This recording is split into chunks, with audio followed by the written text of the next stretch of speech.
All right, hello again. This is Jeff Scott of Blackhawk Technical College, and I've been going through the textbook, Sam's Teach Yourself Bootstrap in 24 Hours, which we're going to be using for the 152-158 Advanced Website Development class for the fall 2016 semester. And I've been going over the book, and I've gone through the first 8 chapters, meaning, of course, we're on Chapter 9, Styling Forms. So we'll learn how to create basic HTML forms, how to style horizontal and inline forms with Bootstrap, how to style input controls and drop-down menus, how to build an input group, and how to adjust interactivity with Bootstrap classes. Now, you may or may not agree with this, that forms are difficult to make look nice. In fact, I disagree with it, but I'd say typically in order for forms to look nice, you've got to put a lot of CSS into them and a lot of work into them to actually make them look pretty nice. Well, with Bootstrap, you use the Bootstrap classes to style a basic form, and without too much work on your part, you can make pretty nice looking forms. And you're going to see that throughout the chapter. I'm going to put in a lot of the code that's going to be put in here. All right? So here's an example of a form. All right? And this form is just going to look like dirt. Literally, it's going to look terrible. But that's okay.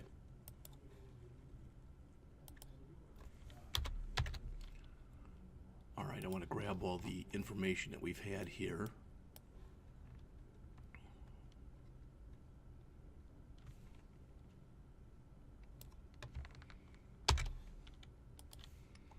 So this is all our stuff at the top of the form, of course, or the top of the file, and I want to put the stuff that we put on the bottom also.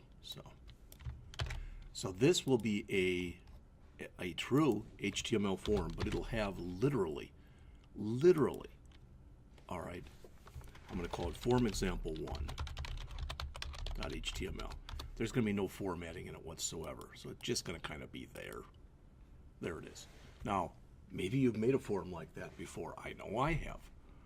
All right, but we're going to make just a couple changes and watch how much the form will change once we do that. So again, it looks pretty much like that. They do mention in here you should always have label tags, and it's time we start talking about things like this. You're going to be second-year students by the time you watch this, so you should always put in label tags because label tags work along with people who have disabilities. And whenever you see ARIA, that's what they're talking about. All right? It says, unlike the other tags you worked with before, you need to do more than just add a class to the form. You need to put some styles in there also. So we want to do something like div class equal form group, but then we're going to have to wrap all of them into and basically say for each thing that's in there, we want class equal form control. All right, so let's do this. Let's see how long it'll take me to do this. Copy. Get to the beginning of the form here. There's our div. Again, this isn't set up very nicely. Nothing's tabbed over, etc. All right. But the only other thing that I want to do is I want to come into each one of my fields and I want to add class equal form control. All right. So I'm going to manually put these in there, and then when we get done, we're going to save this as form example 2. All right. We don't need them for the labels. We want to put them in the other stuff that we have in here. So in our input fields and the like.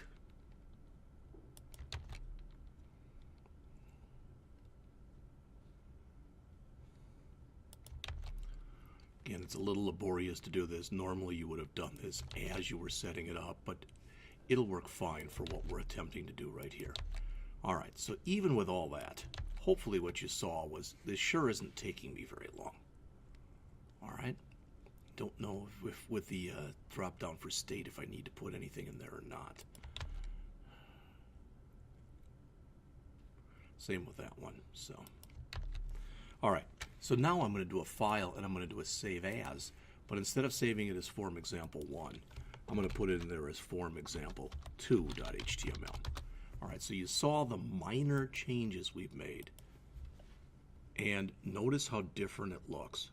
Again, it isn't perfect. I haven't probably done everything exactly the way I should have.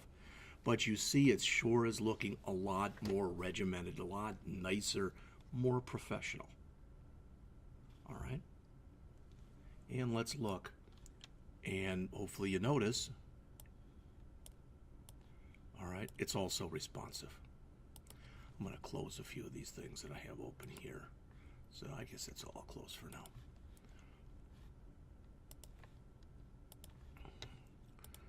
All right. So like I said, with the phone number and the like, I guess I goofed up a little bit here. Somehow I lost my line breaks. But you see, without much work on my part, it looks a whole lot better. All right, so what you see on the screen here is what's shown in your book on page 128.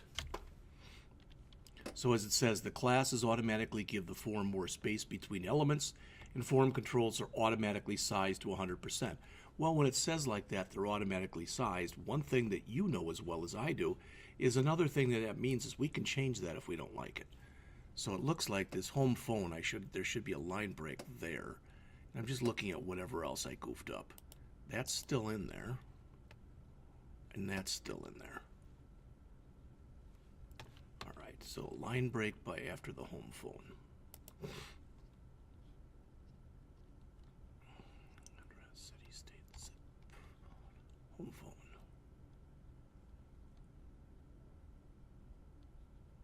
It's because I forgot to put the class equal form control there. So I missed one. All right, and I'm going to actually come in. I don't know if this will make it better, worse, or not matter, but in my select two, I'm going to add those. All right, and then go back, because you've seen what it did look like. Let's refresh. All right, now the home phone is fixed, and you'll notice the drop downs are fixed too. Okay? So now it pretty much does look the way it does on page 128 in the book. All right. Whoops. So the default kind of form that you create in Bootstrap is vertical, as it says, with the form labels directly above the controls. But you can also have horizontal,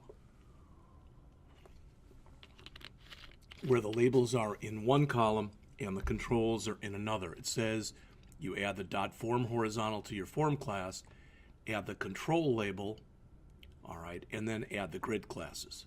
So if we wanted to do that. So again, what I'm going to do is try to grab their stuff just to show you in the end how fast it is to do this. All right, so I'm going to go back to here.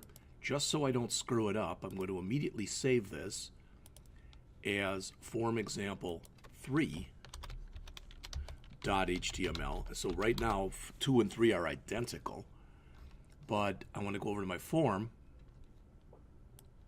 and I want to change that to form class equal.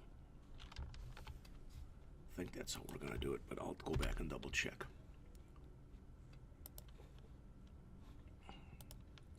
So add the .form horizontal and add the .control label to each one of the labels. Okay.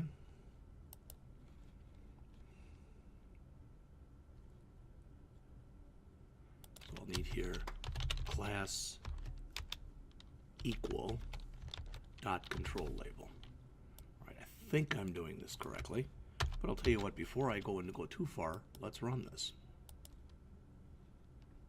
Well, it doesn't like that, so that's something wrong there. Good news is I haven't screwed anything up too badly yet. All right.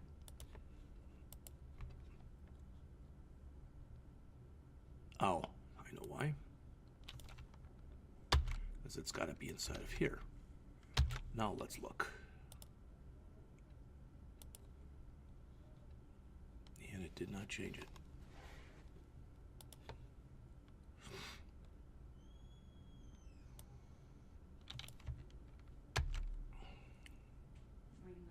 Good morning. So I'm trying to come in here and I'm trying to change all these. And if I'm doing it wrong, in fact, I think that what they showed here in the book is how to do the first two rows. So div class equal form group, form action. I'm going to add these two lines to the top. Make sure that mine are set up correctly. When I do this, I like to come back in here and basically just do this. So I guess that div already did look okay, and I guess that the div should have been inside of the form. So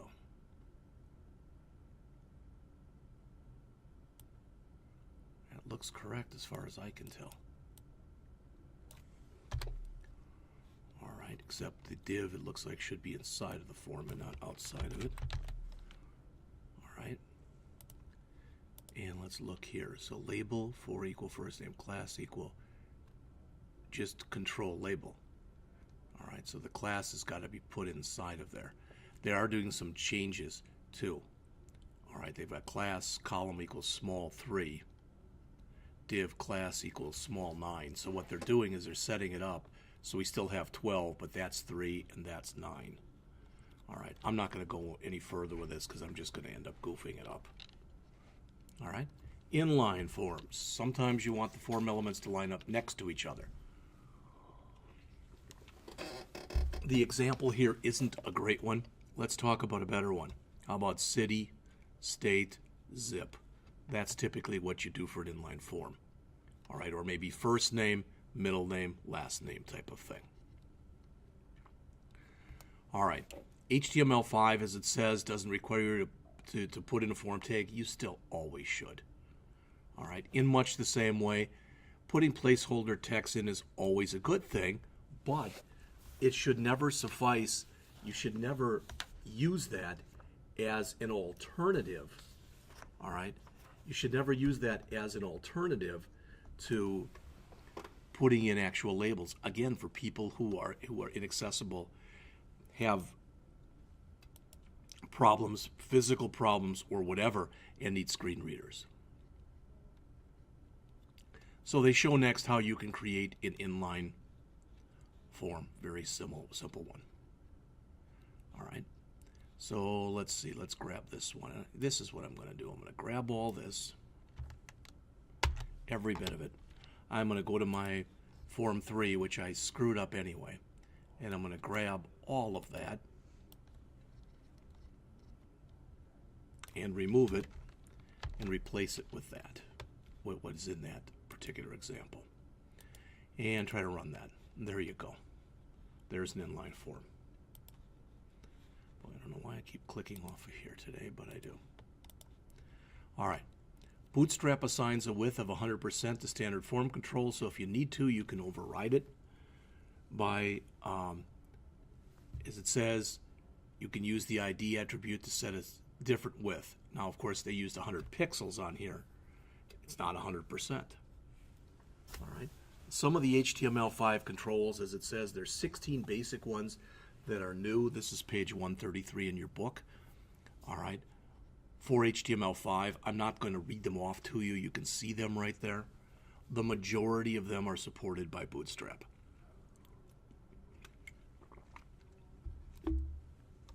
Again, note what's different here. Input type equal text, ID equals. It's this right there. The class equal form control, what it does is it associates the Bootstrap form control class, which I believe is either inside of, probably is inside of bootstrap.min.css, all right? But it associates that with whatever you're working with here. So it says you're using this as a form field in a Bootstrap form. As they mentioned, you must include the type attribute in the class form control for your input controls to display correctly. All right. They talk about here, it says not all types change in browsers. Remember, if you're using an old browser, you could have problems with that. We should have covered all that really with that HTML5 shiv that we put in before, because if there is a problem, what should happen then, if there is a problem, is if the system doesn't know how to render something, it'll typically just render it as a text box. All right, you can create checkboxes in radio groups. Here's a simple example, but again, please notice. All right, equals checkbox. All right, so what do we have in here? Some different examples. It says when you mouse over the disabled item, the cursor will change to give you additional visual clues. All right, so you can enable and disable things, in other words. All right, and if you notice in here, you don't have the form controls because they're just setting this up. This is not, as far as I can tell, this is not in a form. So I should be able to grab all of this just as is, come in here, paste that in, come back to here. You know the drill by now, without using the form that's in there.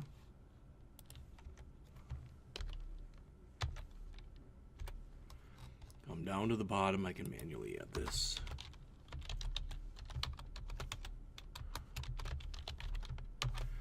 And save this as form example 4. How about this? We'll call it non-form example 4. Oh, didn't like so. Oops, I didn't want that. Nope. .html.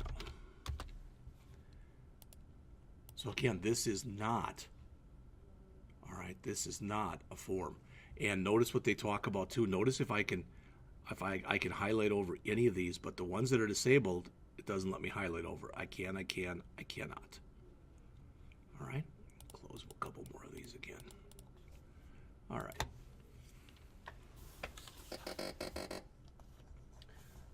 That brings us to page 136 in our text as we're working our way down, just about halfway finished with this chapter. Oops. Don't need that, but I have to do this, sorry.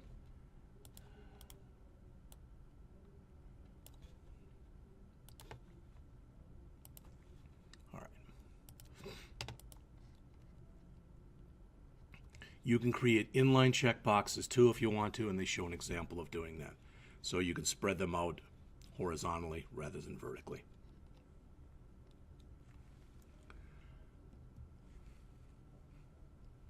Now it says sometimes you can have a checkbox or a radio button without any label text at all.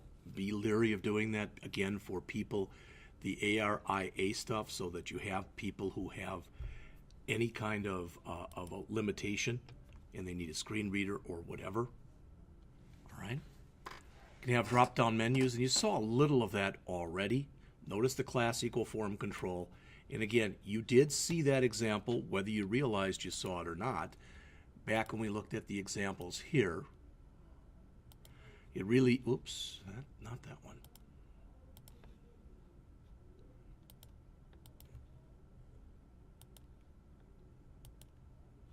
And I don't know if I even have this one up anymore. Let's bring up that one. I think this one will work. All right. So if we look, for example, under state, there's the drop down, and not all of them were put in there. Same thing with country. We only listed one, but you could, of course, conceivably put in as many countries as you wanted to or needed to put in. All right, so they show in here how you can do that. Then they talk about how you can style it as well. All right, with a drop, so now they're putting a drop-down menu in here. All right, let's look at this one.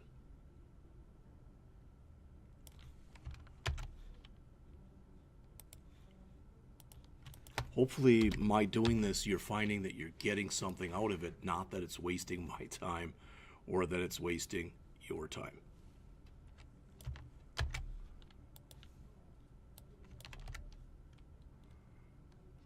Okay, there's all that. Got my beginning form, my ending form.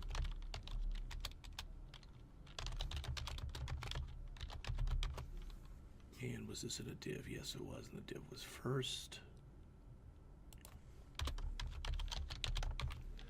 All right, let's very quickly look and see what we have here. We'll make this form example 5. .html. Hopefully I didn't goof anything up. Pick 1. And again, you can see there's pick 1, 2, and 3. Okay, so that looks like it works. But then what they're talking about doing on here is adding some CSS. All right. And it looks like we could put this the way they're doing it, at least, it just inline. So we'll go throw that up here.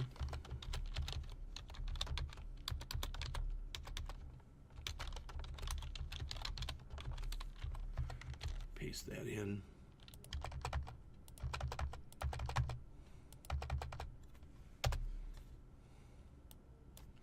Now, did I copy over the thing that called that my menu? Doesn't look like it.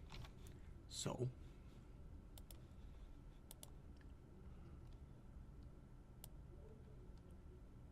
that's what should be in that select statement. I don't know why I didn't have that in there.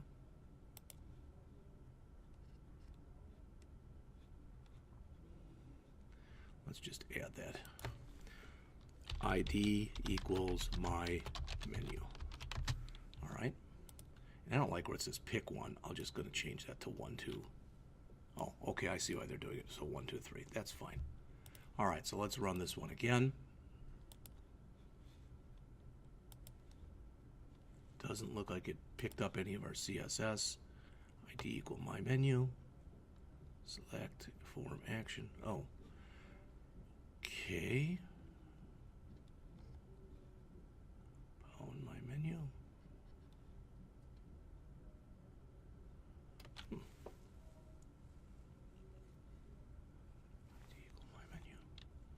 Would have thought that it would have picked it up. Let's see what it says here.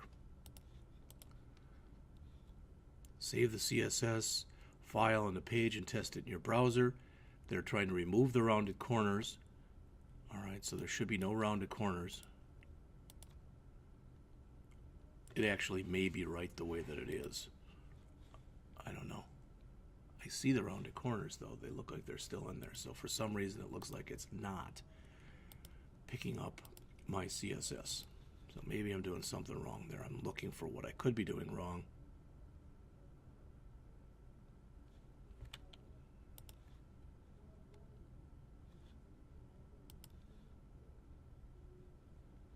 Form control. I'm not sure. It looks like it should work.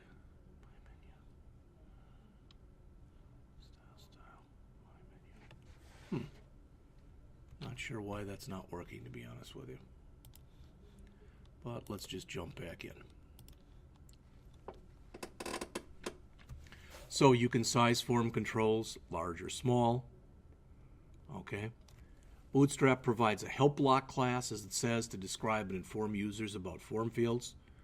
Now, should you ever need that? Well, I guess you could say there'd be a little bit of debate about that, but the bottom line is this. Do you ever need that? You might, but if you really have a very good self-documenting form, you probably won't need something like that. All right, let's jump up to input groups. So I'm on the bottom of page 138.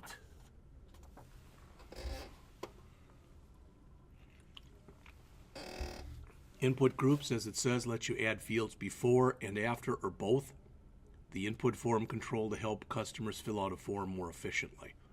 And they give an example here of a $sign, prepending with a $sign, and postpending with 00, something like this.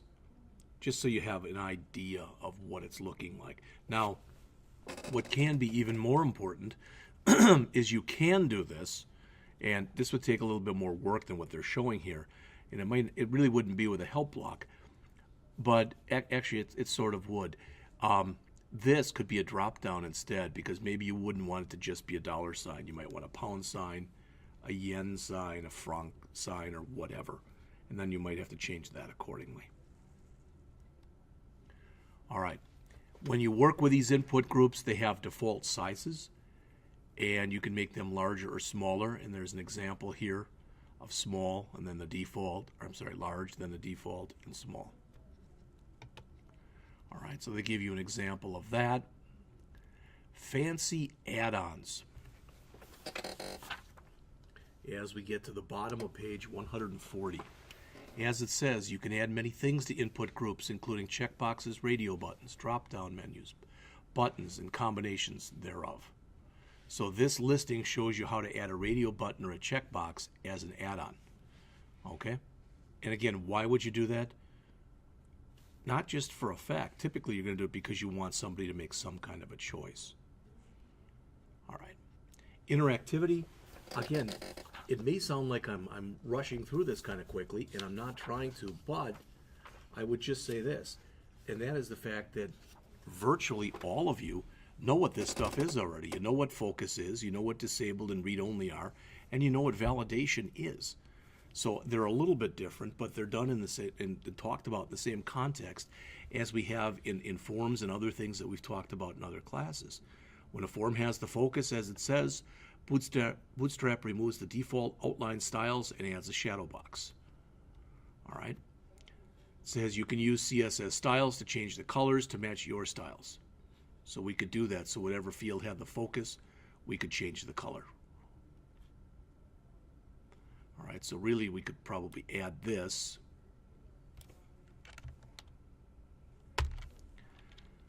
Probably just going to go from bad to worse here with the morning I'm having, but that's not a problem. So I'm going to come in here and I'm going to add this right there.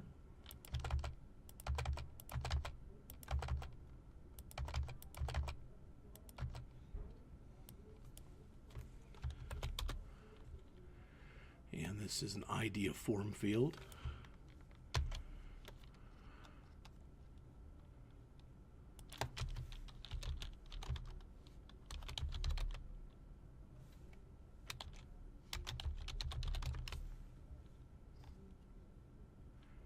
All right.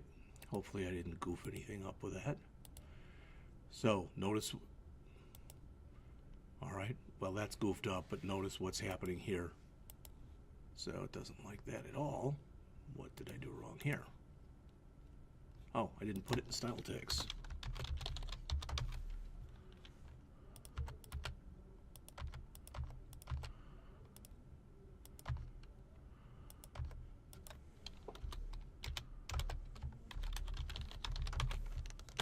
Try that again. Take two.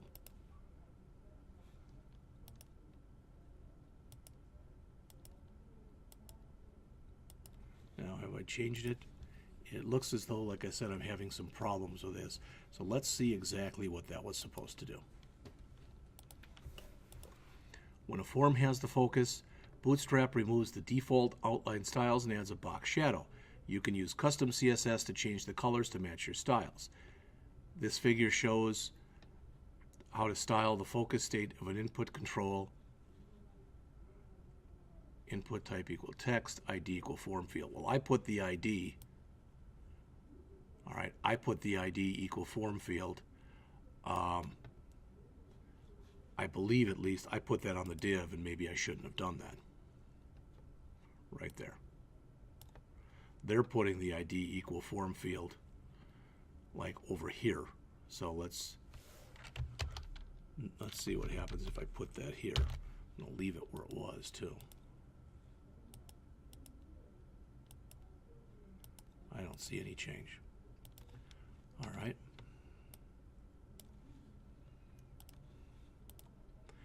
Disabled and read-only.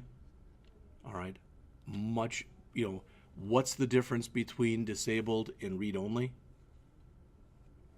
All right. And they do make this, first of all, if something is disabled, okay, literally you can't do anything with it. When it's read-only, you can tab to it, but you can't change it. And somewhere in here they talk about the differences between those.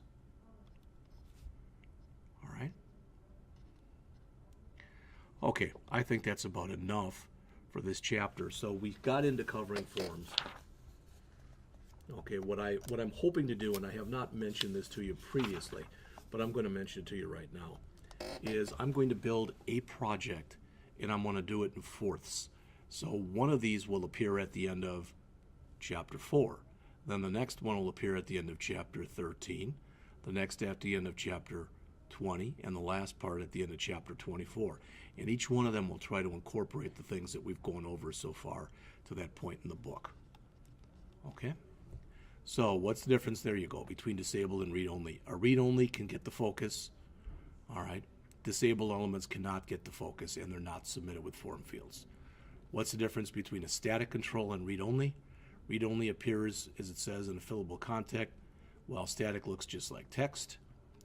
Will Bootstrap form validation states show up in screen readers? Notice, no. All right. Okay, the quiz at the end of the chapter. Number 1, why are labels important in Bootstrap forms? The answer is C. Labels make the form accessible to screen readers.